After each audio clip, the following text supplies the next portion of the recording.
আসসালামু আলাইকুম রহমতুল্লাহ। চিন্ময় প্রভুকে নিয়ে কিছু কথা। অবশ্য আমার মতো মামুলি লোকের কথাই কোনো কিছু যায় আসে না, তারপরেও দু একটা কথা বলি। চিন্ময় প্রভুর নামে মামলা হয়েছে এখান থেকে 1.5 থেকে 2 মাস আগে। মেবি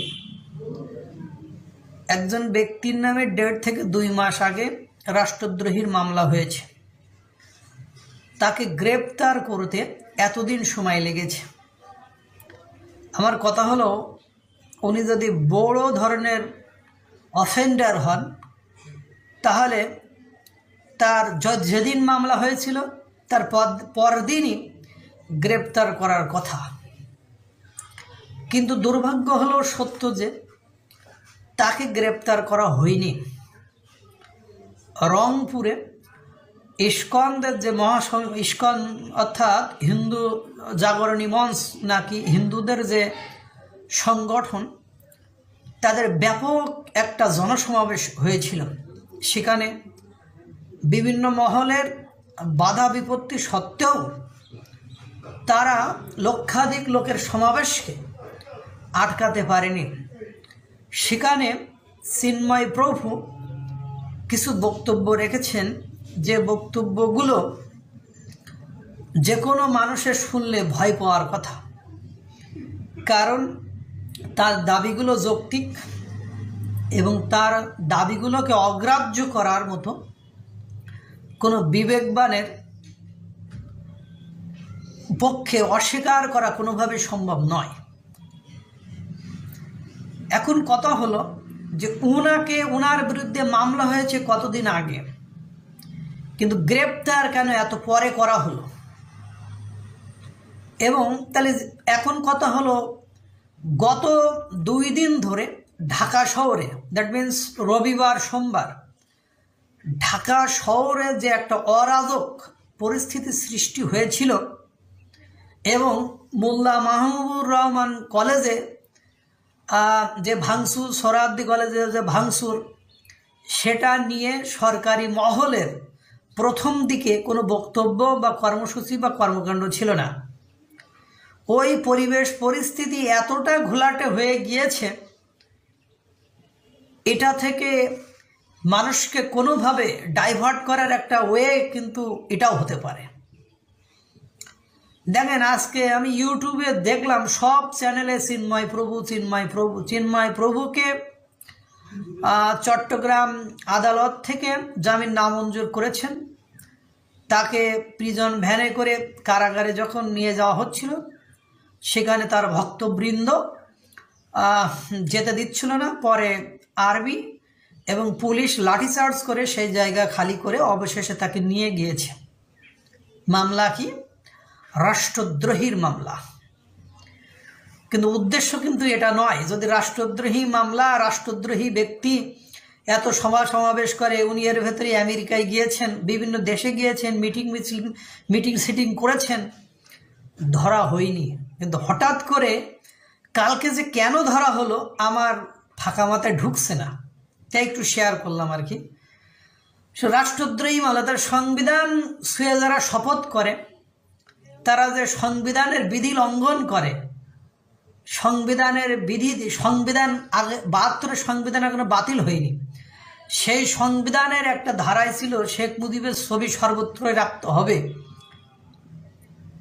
ওই সংবিধানে হাত রেখে, ওই সংবিধানে প্রতিজ্ঞা করে যারা ক্ষমতায় আসলো, তারা শেখ মুজিবের ছবি, সংবিধান পরিবর্তন না করে, বিচারালয়ের আইন ব্যবস্থার পরিবর্তন না করে নামালো।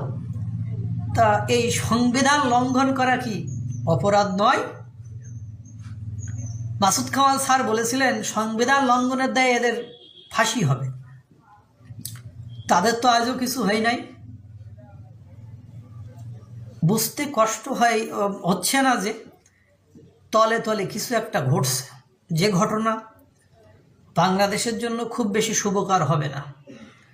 আমি যতদূর জানি, ইস্কন একটা আন্তর্জাতিক সংস্থা। একটু আগে একটা ইউটিউব চ্যানেলে দেখলাম 100 কোটি সনাতনী জাগরণী লোক তারা চিন্ময় প্রভুর মুক্তির জন্য আন্দোলন করবে। গতকালকে দেখলাম ভারতের বিজেপি পার্টির শুভেন্দু, উনি বলছেন যদি চিন্ময় প্রভুকে ছেড়ে দেওয়া না হয় তাহলে বাংলাদেশে ভারতের কোনো পণ্য ঢুকতে দিবে না, তারা সেটা অবরোধ করবে, আটকে রাখবে, বাংলাদেশের সাথে বাণিজ্য করতে দিবে না। ভাই, সর্বত্রই ষড়যন্ত্র দেখে সবাইকে দমন করার কারণেই কিন্তু সাধারণ জনগণ একজনকে অপছন্দ করেছিল। আপনারাও কিন্তু ধীরে ধীরে ওই পথে হাঁটছেন। হয়তোবা আপনারা মিডিয়ার মুখ বন্ধ করছেন, আমাদের মতো লোকদেরকে মুখ বন্ধ করছেন। এভাবে করে কিন্তু একটা রাষ্ট্র চলতে পারে না রে ভাই। অনেক কিছু শেখার আছে, জানার আছে, বোঝার আছে। কিছু কিছু জিনিস ছাড় দিতে হয়, ছাড় দিলেই নিজেদের জন্য পথ সুগম হয়। কিছু কিছু জায়গায় হাত দিতে নেই, হাত দিলে হাতটা নষ্ট হয়ে যায়।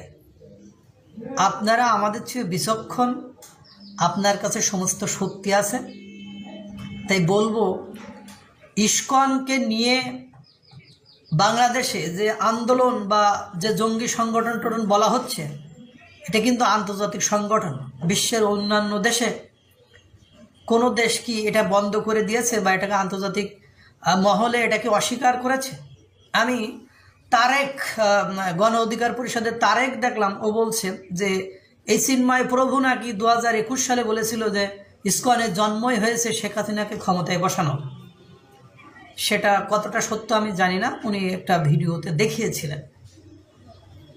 এখন ঘটনা হয়েছে, আমাদের দেশে অনেক রাজনৈতিক ধর্মীয় প্রতিষ্ঠান আছে, রাজনৈতিক দল আছে, ধর্মীয় সংগঠন আছে, তারাও তো ওই দলকে ক্ষমতায় রাখার জন্য ডিক্লেয়ার দেয় বা কাজ করে থাকে।